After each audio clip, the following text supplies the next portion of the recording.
Throughout history, Native American communities have celebrated LGBTQ members for their wisdom and perspective. They're known as two-spirit individuals.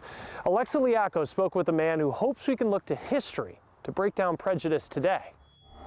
Son, woman, Hasti, man. Reading his own words aloud. He crosses two links. She crosses two links. Is how Crisosto Apache stays connected to his roots. I was born and raised on the Muscalero Apache Reservation. The professor and writer left the only home he knew to go to school. Growing up on the reservation was a struggle, and I think I'm very fortunate because, you know, out of my family, I'm the only one that has a high school diploma. I have an advanced degree. Learning about poetry helped him see what was written in his own heart. I found myself just sort of embracing the Western culture. And I said, you know, there's really still something missing because I've embraced the idea that I was gay or that I was queer. But still, I mean, having some tie to my cultural or tribal identity was still missing. He felt even more lost after a night out in college took a violent turn. Some of my friends were dressed flamboyant because that's who we were. They started attacking one of them and, you know, started with the racial slurs and the derogatory terms. Here you are standing behind a convenience store and one of your friends is being attacked and you can't do anything because you have a gun pointed at you. It did leave a scar.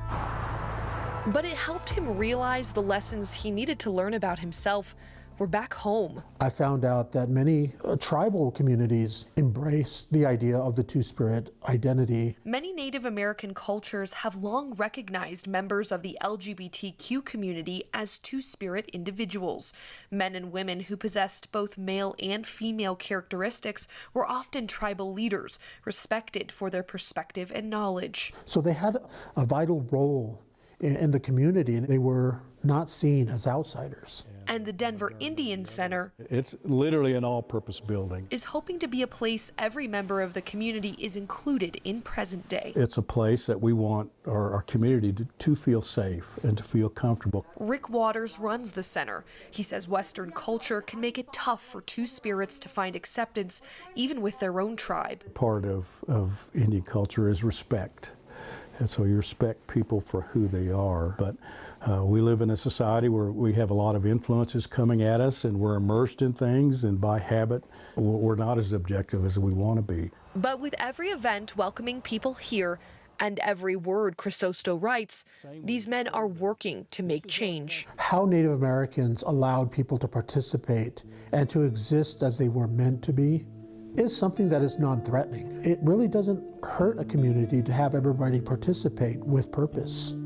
These parts of me remain conflicted. For The Race, these parts of me are not gradual. I'm Alexa Liacco.